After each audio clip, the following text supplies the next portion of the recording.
difíciles, los que tienden a drenarnos, los que tienden a llenarnos muchas veces de amargura, muchas veces de ansiedad. Y si no sabemos nosotros manejar los momentos difíciles, pueden llegar a llevarnos hasta una depresión o a los famosos ataques de ansiedad. O si no, llevarnos a algo que para mí es mucho más grave y peor, que es secarnos espiritualmente al punto que nos alejemos de Dios, aunque vayamos a la iglesia, aunque digamos que somos cristianos, aunque participemos de todo lo que se da en la iglesia. Dice la Biblia que habían vírgenes cuando iba a llegar el Señor que no tenían aceite en su lámpara, que el aceite se había secado y por lo tanto su llamas estaba a punto de apagarse.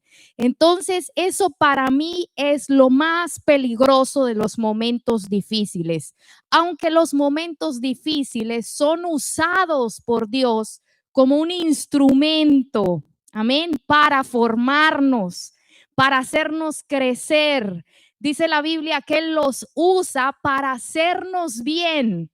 Aunque el enemigo, otras personas traten de hacernos mal y pasar momentos difíciles, Dios los agarra y los usa para al postrer hacernos bien. Y Él usa eso como un instrumento para fortalecer nuestra fe, para afirmarnos y también para probarnos. Dice la palabra de Dios que los momentos difíciles prueban realmente nuestra fe.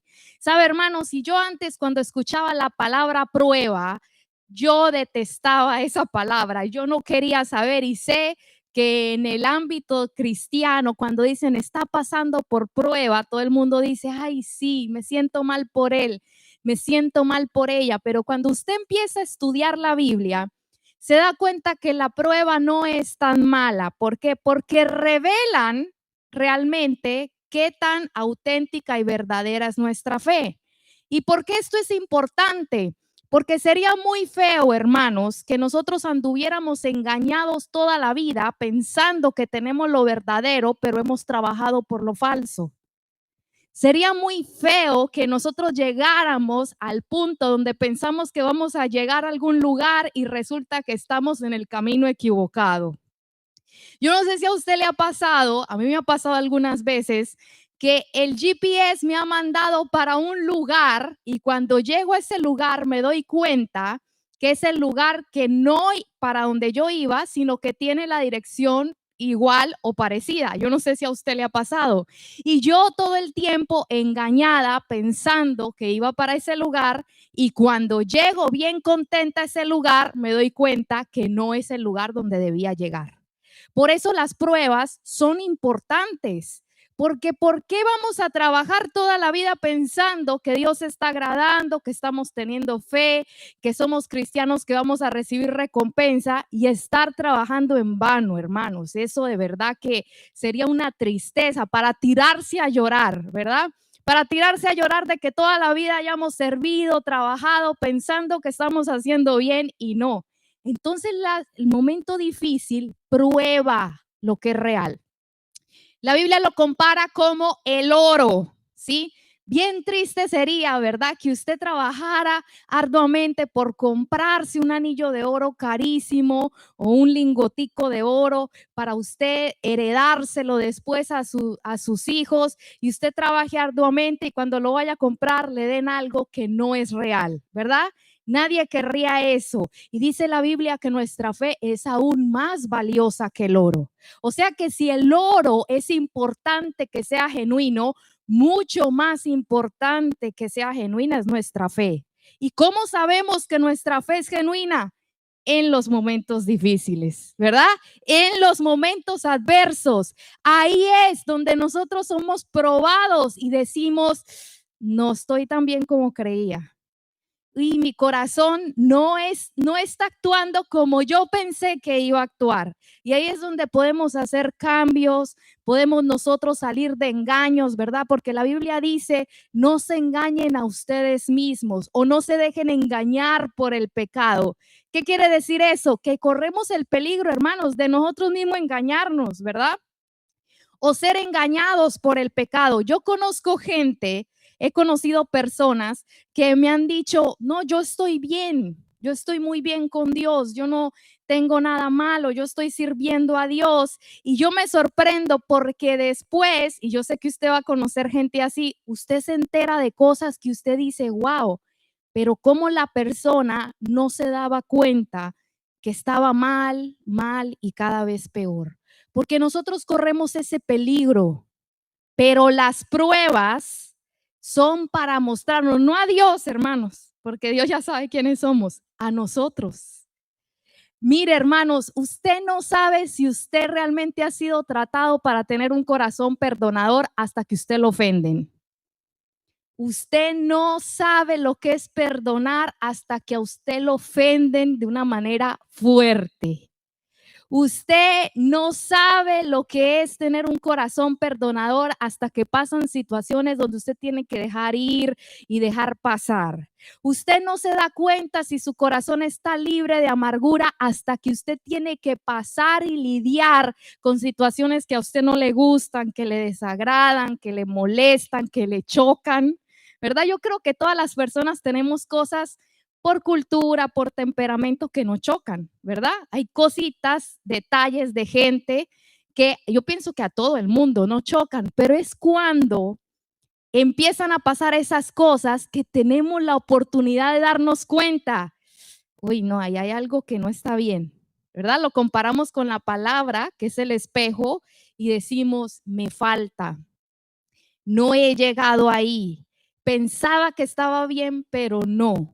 Esa es la prueba, ¿sí? Y dice la Biblia que nuestra fe se prueba con fuego, o sea, con problemas. Pero ¿qué hacer, hermanos, cuando estamos pasando por esos momentos difíciles? Porque va a venir y esos momentos nos entristecen. Esos momentos nos debilitan. Son momentos donde hay crisis. A veces son crisis matrimoniales, ¿verdad? Que en una pareja se pelean y hay una separación, se puede decir muchas veces, y hay contienda. Y esos son momentos de crisis y son momentos feos, ¿verdad? Difíciles, nos entristecen. A veces hay crisis con los hijos, cuando los hijos están metidos en problemas, aunque de pronto no tenemos nosotros el problema directamente, pero de pensar y de saber que ellos están en problemas graves, eso nos entristece, ¿verdad? Hay momentos donde tenemos problemas con familiares cercanos o que vivimos o estamos encerrados en una dinámica familiar tóxica, ¿no? Hay familias que tienen dinámicas que son como agresivas, ¿verdad? Donde se utilizan palabras para menospreciar, herir, ridiculizar a otras personas. Es como que se comunican constantemente con ironías, con sarcasmos, con sátiras. Es algo normal. Y cuando una persona está viviendo constantemente eso desgasta la vida de la persona, ¿verdad? La persona se siente triste, se siente cansada, se siente harta y hay veces que hay pleitos, ¿verdad? Con los familiares o en el trabajo, se viven injusticias, traiciones, menosprecios, cosas que hieren nuestra alma profundamente. A veces son presiones financieras fuertes, ¿verdad? Que traen angustia, estrés por el trabajo, estrés por el estudio, estrés por varias áreas de la vida.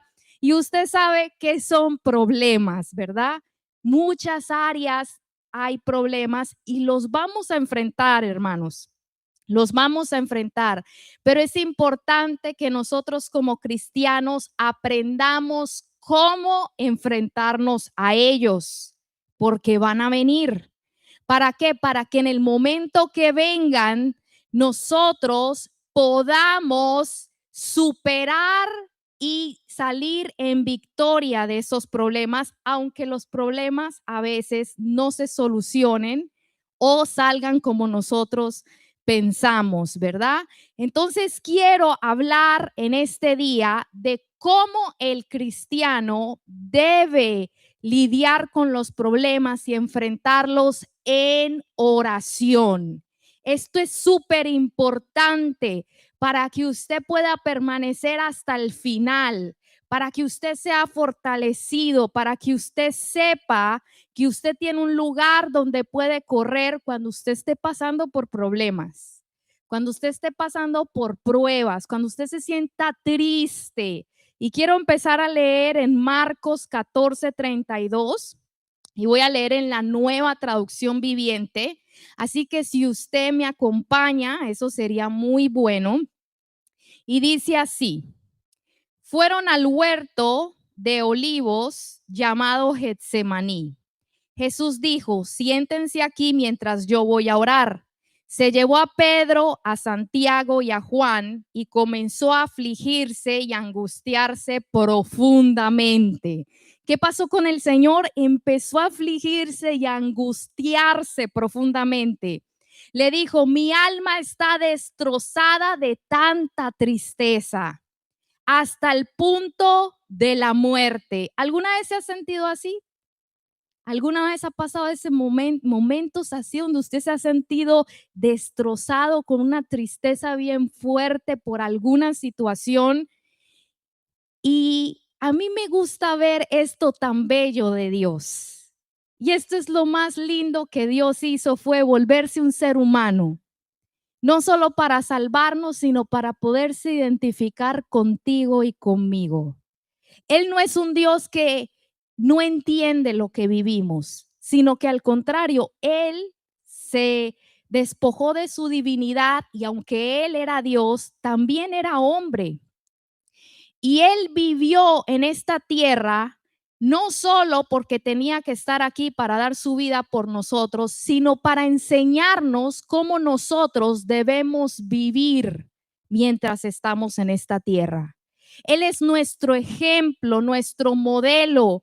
Él vivió cosas aún peores de las que nosotros vivimos, pero Él también pasó por momentos de tristezas profundas, por momentos de persecución, por momentos de batallas, por momentos de tentaciones. El mismo diablo lo tentó a Él, aunque Él nunca pecó. Y Él pasaba por momentos hasta donde había murmuración en contra de Él.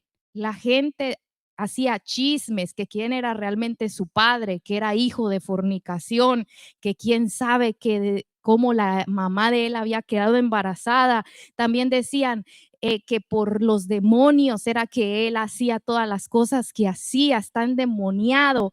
Habían chismes, murmuraciones, a él lo rechazaron. Todas las cosas que nosotros podemos vivir, realmente las vivió en una escala peor. Y eso es lo que a mí me parece tan lindo de Él, porque Él nos puede entender. Es lo que dice la Biblia, que Él nos puede entender. En el momento difícil que tú vivas, Dios te puede entender. Jesús te puede entender por lo que tú estás viviendo. Y aquí vemos una ocasión donde Él estaba pasando un momento difícil. ¿Cuándo? Cuando ya sabía que estaba a punto de ser entregado, cuando sabía que iba a tener que pasar por el momento más difícil de su vida en completo, porque como Dios no sufrió nada, ¿verdad? Pero en su vida iba a ser el momento más duro que él iba a tener que enfrentar. Un problema serio, una situación dolorosa, una situación dificilísima. Sabía que lo iban a entregar, a torturar, a golpear, a avergonzar y que lo iban a matar. Él sabía que iba a vivir esas cosas y por eso él estaba en angustia como cualquier ser humano. Dice, este pasaje está en 3 evangelios, está en el de Marcos, en el de Mateo y en el de Lucas, y ellos dicen diferentes detalles importantes, que él estaba en una gran angustia, pero ¿Qué pasó con él? Jesús, en el momento de más angustia de todo de su vida y más difícil, ¿qué hizo? Ir a orar. Él enfrentó el momento más difícil de su vida en oración. En el momento más oscuro, en el momento más adverso, más difícil, de más tristeza, de más angustia, de más desesperación, él oraba. Póngase a pensar, y yo he meditado mucho en este pasaje y he pensado que él, como era Dios y iba a resucitar, él ya sabía que iba a resucitar al tercer día y que al final él iba a ser glorificado, hubiera dicho, no, pues esto es fácil, vámonos de una vez y que de una vez pase todo lo que tenga que pasar, pero no, él oraba.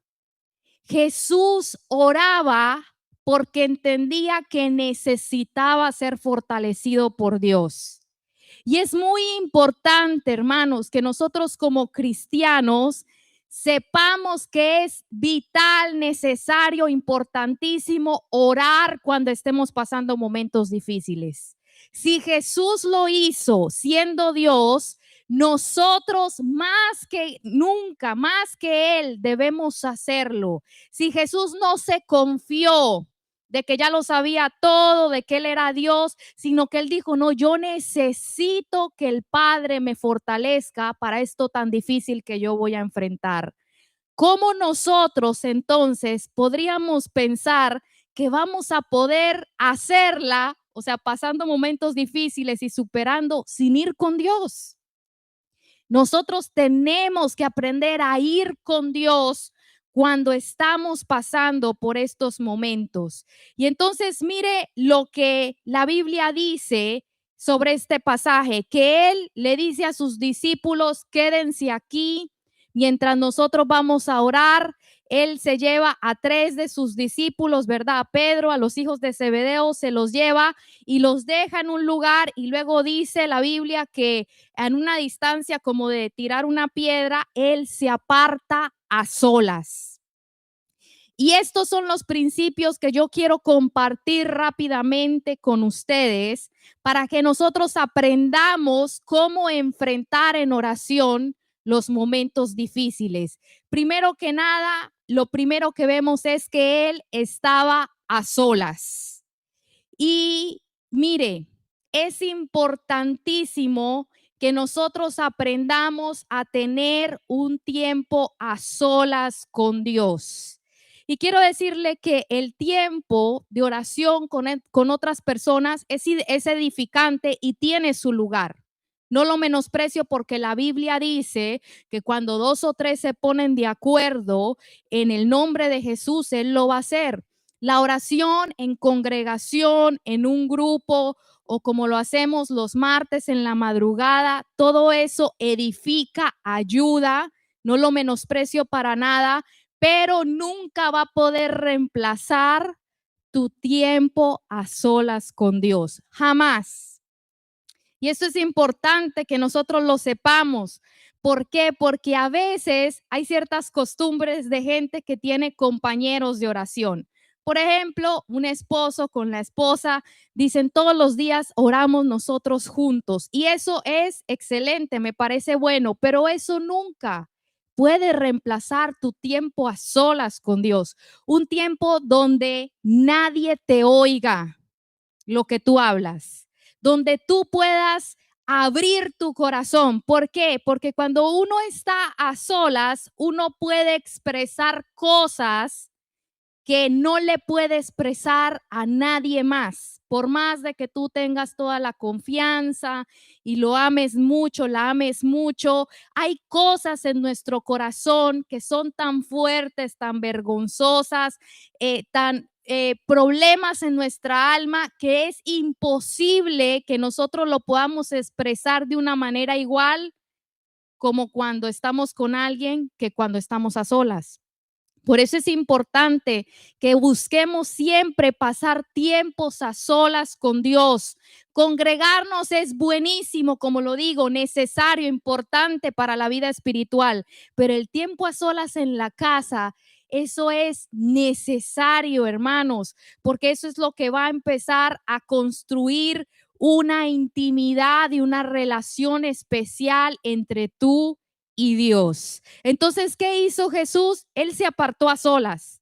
No le dijo a los discípulos, bueno, tomémonos de las manos y todos vamos a orar. No, él dijo, necesito estar a solas con mi Padre. En este momento difícil, necesito estar a solas con Él. Y también me gusta como dice en Lucas 22:39, hablando de este mismo pasaje, dice, y saliendo se fue como solía al monte de los olivos y sus discípulos también lo siguieron. Me gusta este detalle que da Lucas porque dice que él solía ir allí, que él solía ir a orar, que era algo que él tenía como costumbre. Entonces, el principio número 2 es que la oración era un estilo de vida para Jesús. No era nada más un rito. Y aquí quiero decirles por qué muchas veces hay personas que les cuesta orar, que les cuesta tener ese tiempo de oración, y es porque en su mente tienen la oración como si fuera un rito. ¿Sí? Lo tengo que hacer de esta manera, como si fuera parte de una liturgia. Y eso tal vez lo tenemos por la religión que practicamos anteriormente y por eso tenemos eso en la mente, pero tenemos que derribar eso de la mente, porque cuando pensamos que es parte de la liturgia o parte de un rito, eso nos impide ser auténticos. Y cuando no sabemos cómo ser auténticos con Dios, obviamente nos cuesta fluir en la oración, porque la gente dice, es que no sé qué palabras decir, es que no sé cómo debo hacer, es que no hallo la manera de encontrar cómo es, porque pensamos que es así, como un ritual. Y la verdad, hermanos, como lo dijo el pastor el domingo, el que sabe hablar, sabe orar. Si usted puede hablar con su corazón sinceramente con Dios, eso ya es orar. Por eso necesitamos empezar a dejar esa mentalidad de rito y empezar a tener una mentalidad de estilo de vida. La oración es un estilo de vida. ¿Cómo así? Está envuelta en lo que yo hago en mi vida diaria.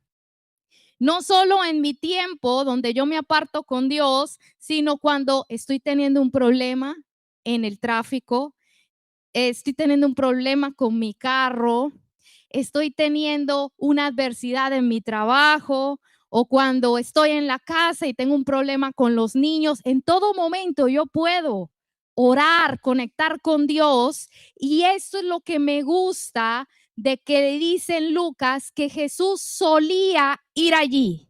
Él solía orar, era un estilo de vida para él.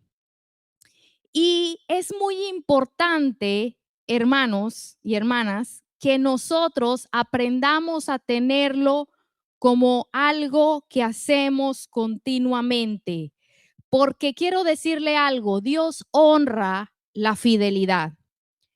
Cuando nosotros somos constantes, cuando nosotros insistimos en buscar ese tiempo y esa vida de oración con Dios, de conexión con Dios, Él entonces empieza a abrirnos una puerta de oración. Lo digo así para que podamos entender, donde podamos realmente empezar a tener una vida de conectarnos con Él en oración.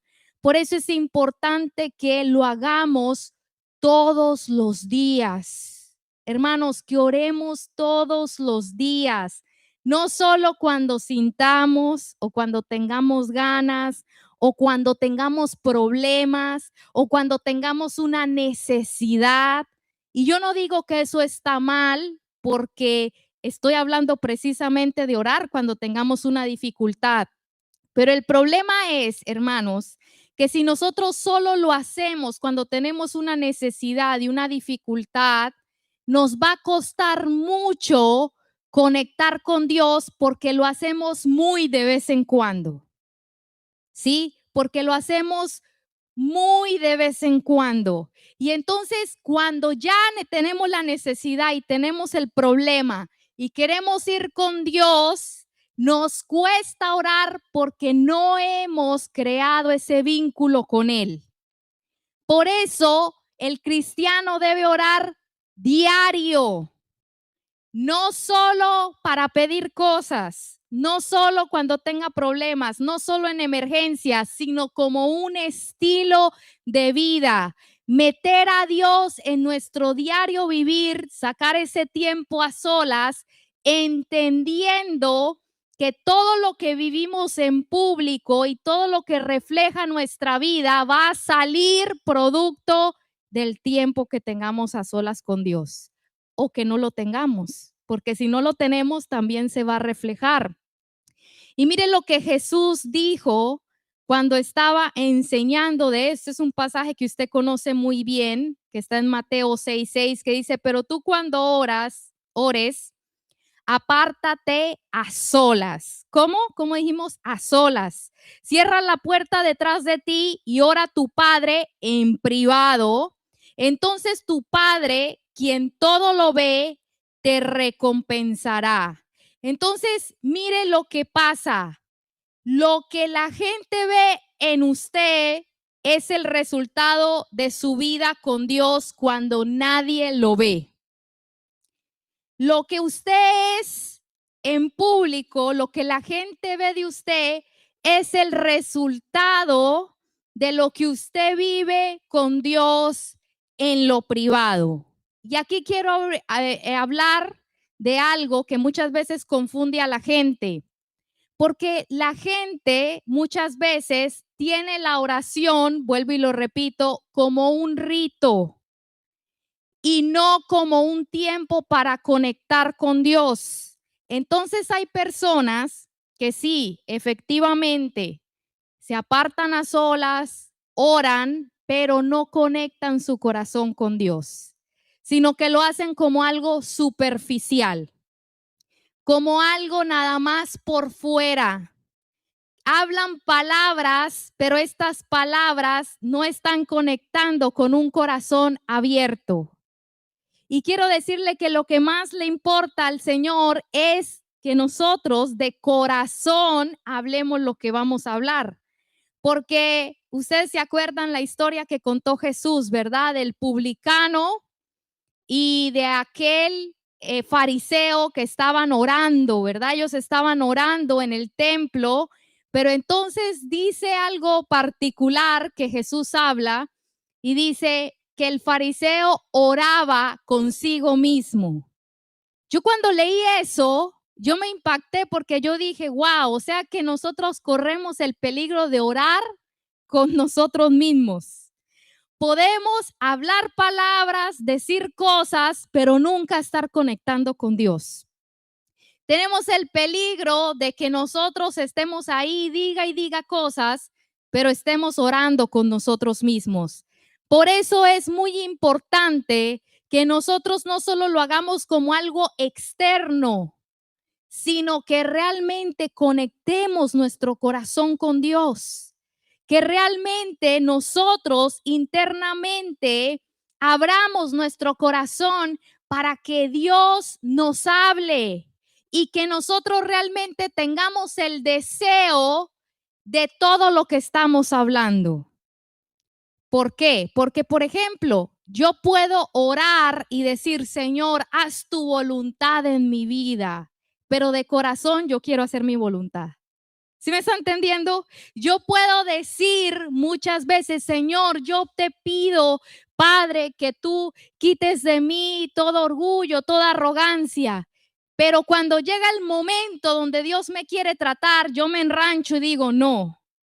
No importa entonces cuánto yo hable y diga si no tengo el deseo real en mi corazón. Espero que esto me lo puedan entender. Si yo le digo al Señor, Señor, haz lo que tú quieras, pero cuando el Señor hace lo que Él quiere, entonces yo me molesto. ¿Sí? Sí me están entendiendo. O sea, nosotros tenemos que de corazón ser honestos con Dios. no orar palabras así, porque eso no nos va a permitir conectarnos con Dios. Mire, yo le voy a decir, yo he entendido que la sinceridad vale más que hablar palabras que realmente no lo sentimos en el corazón.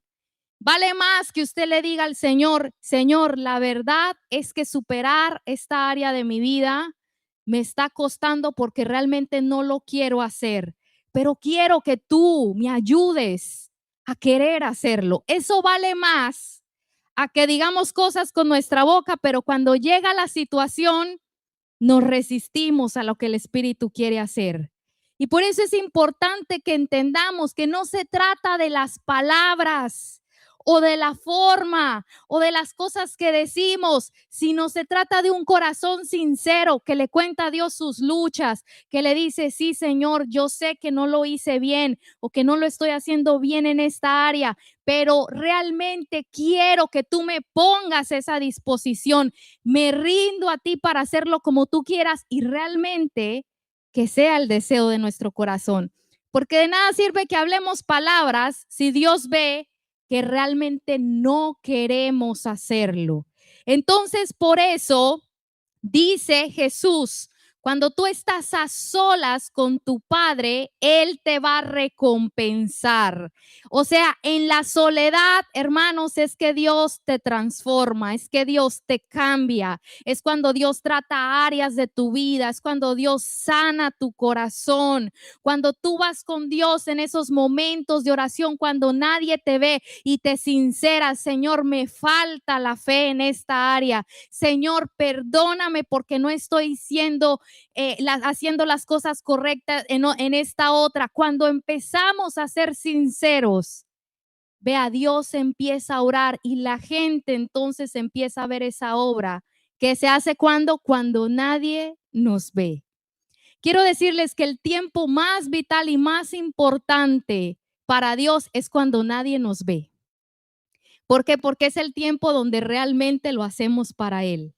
Cuando nadie nos está viendo, cuando nadie está escuchando nuestras palabras, cuando nadie sabe lo que estamos pensando, cuando no tenemos la mirada de la gente sobre nosotros, quienes nosotros somos, cuando nadie nos ve, es lo que tiene más valor para Dios. Y por eso esos son los momentos que más nos transforman, cuando estamos en privado con Dios. Cuando nosotros vamos con ese corazón y le decimos, Señor, yo realmente quiero que tú trates con mi vida, pero que no sean palabras, sino que realmente esté en nuestro corazón. Y entonces voy a seguir leyendo en Marcos, 14:35, de lo que andábamos leyendo. Dice, se adelantó un poco más y cayó en tierra. Jesús pidió en oración que si fuera posible, pasara de él la horrible hora que le esperaba. Entonces, mire, aquí vemos que él se humilló con su cuerpo. O sea, él se postró, se arrodilló. Y saben, hermanos, yo he entendido que nuestro cuerpo tiene la manera de demostrarle a Dios su misión. Físicamente le podemos demostrar a Dios su misión. Por eso es que muchas veces levantamos las manos, nos arrodillamos, nos postramos, nos tiramos en el piso con nuestro rostro en tierra, como dice la Biblia. Hacemos este tipo de cosas cuando lo hacemos de corazón y lo hacemos primero físicamente, como hablamos que lo hizo Jesús aquí. Le estamos demostrando a Él físicamente su misión. Por eso es que venimos a la iglesia y nos arrodillamos, ¿verdad? A veces la gente se pregunta por qué se arrodillan, por qué levantan las manos, por qué cantan, por qué hacen estas cosas extrañas. Es por demostrarle al Señor su misión. Entonces, ¿qué hizo Jesús? Dice que cayó a tierra. En la otra versión dice que se arrodilló, que se postró para orarle a Dios. Y le dijo, Señor, si es posible, empezó a orar, que pase de mí esta copa, dice la Reina Valera 60. En esta dice que pasara de él la horrible hora que le esperaba. Y luego sigue diciendo en el 36, continúa mostrando la oración que él hizo. Abba Padre, clamó, empezó a orar. Todo es posible para ti. Te pido que quites esta copa de sufrimiento de mí. Sin embargo, quiero que se haga tu voluntad y no la mía. Entonces vemos que él hizo dos maneras, dos formas de humillarse. Lo hizo con su cuerpo, pero también se humilló con su corazón. ¿Cómo es humillarnos con nuestro corazón? Dice, dejo mi voluntad para rendirme a la tuya. Entonces vemos que no solo se humilló con el cuerpo, o sea, físicamente, sino también con el corazón. Y esto es muy importante, hermanos, porque nos podemos arrodillar y aparentar y la gente nos puede ver hasta llorar, pero es bien importante humillarnos en el corazón.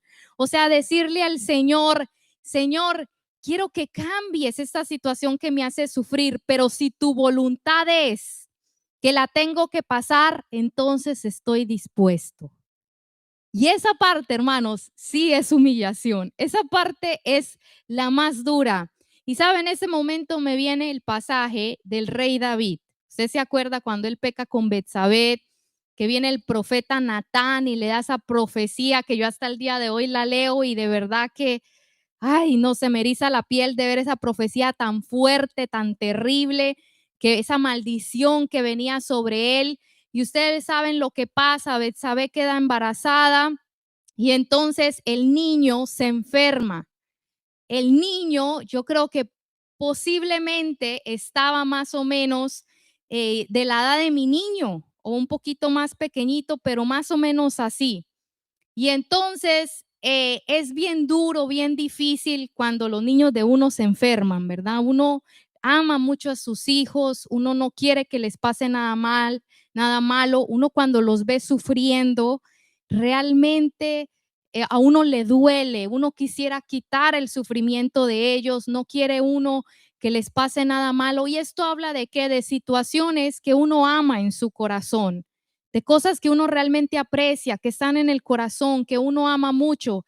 Y entonces cuando el niño se enferma, como él ya sabía lo que iba a pasar, David, porque el profeta se lo había hecho saber, él se va a ayunar y a orar.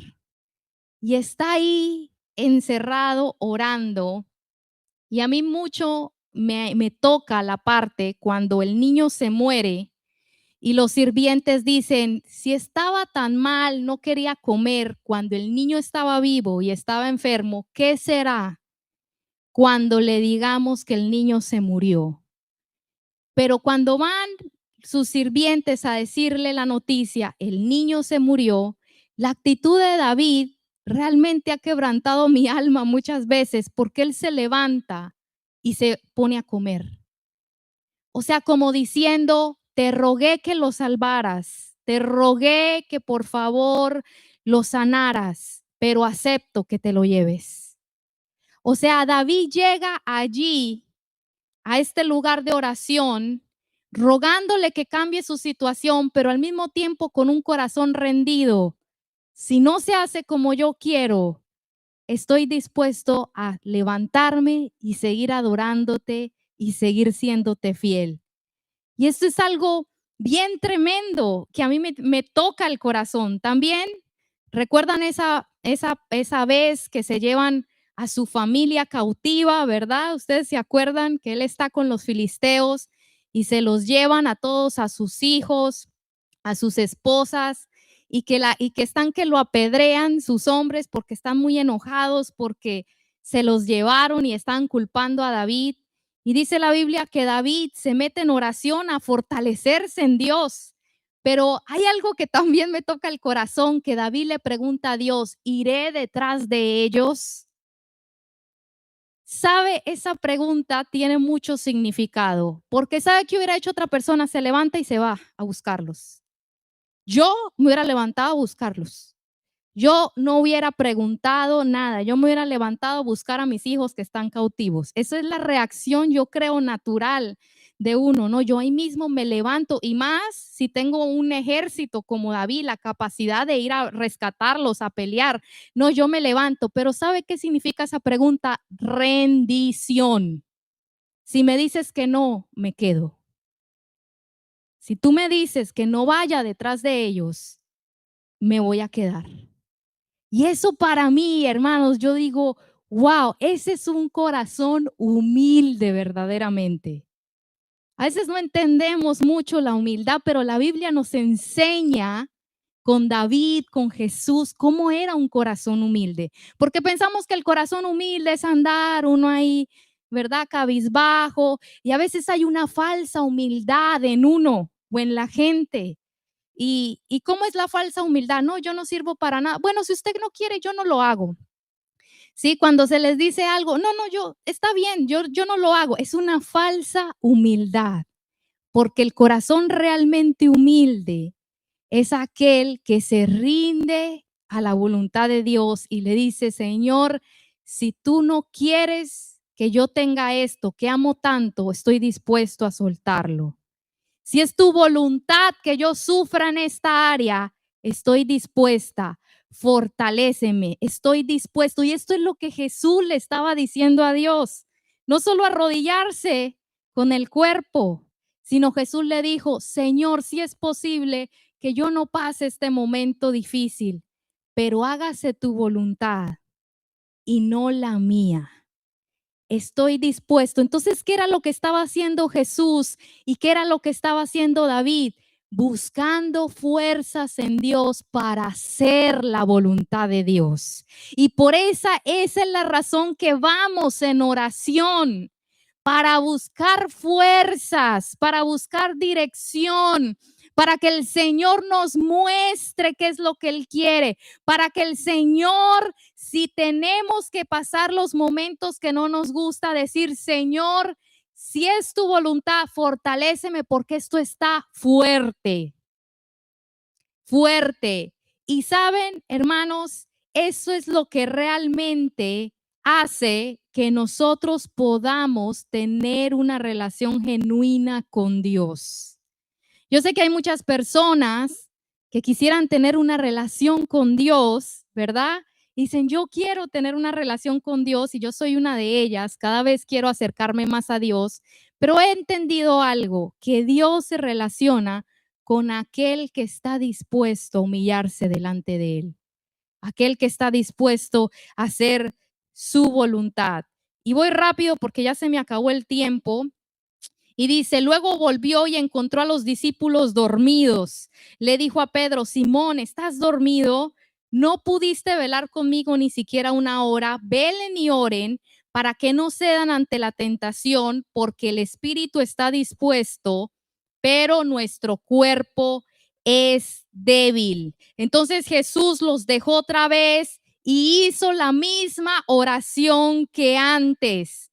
Cuando regresó de nuevo a donde estaban ellos, los encontró dormidos porque no podían mantener los ojos abiertos y no sabían qué decir. Y en los otros evangelios, como en el de Lucas, dice que él fue varias veces, como 3 veces, y seguía orando lo mismo. O sea, él seguía orando. Y dice en el evangelio de Lucas que vino un ángel y lo fortaleció. Y sabe, quiero decirles que cuando nosotros oramos en medio del momento difícil, Dios nos va a fortalecer. Oramos para conocer su voluntad y oramos para que Él nos fortalezca, hermanos, para que la fuerza de Dios venga sobre nosotros, para que en ese momento no nos dejemos llevar por la tristeza ni la angustia, porque eso es algo que viene sobre uno, pero cuando viene el poder de Dios, entonces el Señor nos fortalece para seguir adelante. Sí van a venir esos momentos difíciles, sí vamos a pasar por adversidad, por problemas, pero cuando venimos en oración, oramos y nos rendimos delante de Dios y le pedimos al Señor, el Señor viene y nos fortalece. El Señor viene con su poder y hace que nosotros podamos levantarnos de nuevo con una actitud renovada, con un corazón renovado, con una mentalidad más fuerte, que podamos entonces ser ministrados por Dios. Y cuando salimos de ahí, aunque muchas veces el Señor no nos habla en el momento, luego Dios empieza a hablarnos, a dirigirnos, a darnos esas palabras de instrucción, a mostrarnos el camino. Por eso es muy importante que nosotros oremos en todo tiempo, pero sobre todo cuando estemos pasando momentos difíciles. Hay veces que las personas dicen, estoy pasando este problema, no sé qué hacer. Y la respuesta siempre es orar. Y yo sé que muchas personas piensan, es que ese es un cliché. Siempre dicen eso, que oremos. Hermanos, es que es en la oración donde el mismo Dios le va a ayudar a usted. Es en la oración donde el Señor le va a fortalecer a usted. ¿Sabe por qué los cristianos, hermanos, de este tiempo están apagados, secos, tristes, con su mirada triste, en amargura, en angustia? Porque han dejado su lugar secreto con Dios. Porque han abandonado la relación con Dios, han abandonado la oración, han dejado a un lado a Dios para en sus fuerzas, en la psicología, en las terapias, en lo que leen de la motivación, de la autoayuda. Han dejado a Dios para volverse a esas cosas y por eso la angustia, la tristeza, la amargura ha llegado a los corazones y aunque los vemos en la iglesia están tristes. Están abatidos por los problemas, están pasando problemas y esto los derriba, los seca. Ya el fuego, la pasión, el amor, la pureza de la relación con Dios ya no está y es porque han abandonado la oración genuina. Han cambiado esa oración por algo superficial, por palabras que no vienen del corazón, por momentos donde nada más vivimos de la unción de otro, de la oración de otro, pero no tenemos una relación constante con Dios. Y es importante que entendamos que sin buscar a Dios no podemos. Y voy a terminar con esto. Daniel era un hombre de oración.